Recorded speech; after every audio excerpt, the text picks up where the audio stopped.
150. Just think about that number for a second. That's the staggering number of days a terrifying, insurmountable ocean prevailed over the Earth.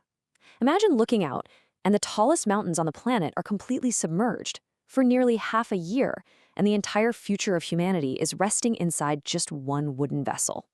It's wild to even think about. So how on earth did the world reach such a catastrophic point? Section 1. The cause of the flood. Well, the situation was, to put it lightly, profoundly grim. The text doesn't describe a world that just made a few innocent mistakes here and there. No, it describes absolute systemic corruption, a planet literally overflowing with violence. Humanity's wickedness had become so continuous that it brought this immense grief to the Creator.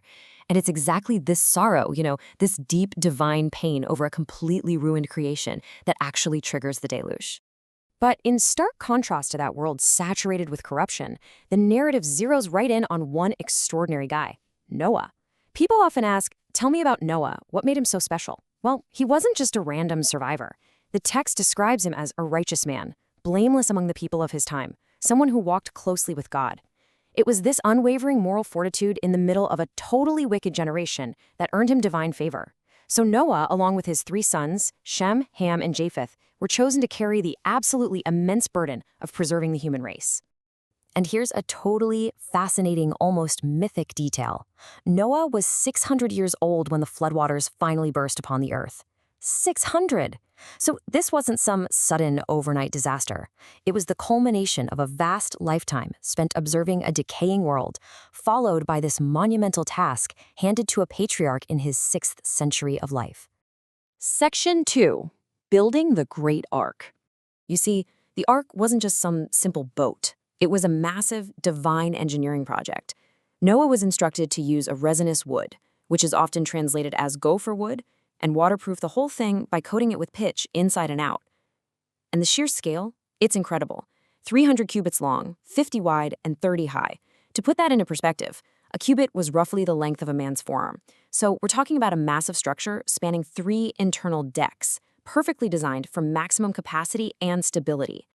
Now, let's clear up a really common misconception here. You almost always hear that the animals went in strictly 2 by 2, right? Well, actually, scratch that. The real instructions were a bit more complex. Noah was commanded to take 7 pairs of all clean animals. That means animals acceptable for eating and eventual sacrifice. He also took 7 pairs of all the birds. It was only the unclean animals that were brought aboard in single pairs. Section 3. 40 Days and Nights. The pacing of this disaster is mapped out in the text with terrifying precision. First, Noah and his family actually wait inside the sealed ark for 7 full days, just waiting. Then, the devastation really begins. For 40 days and 40 nights, this unrelenting torrential rain falls, and the fountains of the great deep just burst open. The waters hit their absolute peak, remaining over the earth for 150 days, until finally, on the 17th day of the 7th month, the ark hits solid ground, resting on the mountains of Ararat. The vastness of this destruction it's really hard to comprehend. The waters rose 15 cubits above the highest mountain peaks. And the consequence was absolute. Every single living thing that moved on dry land, every creature with the breath of life in its nostrils, perished. Literally only Noah and those with him in the ark were left alive.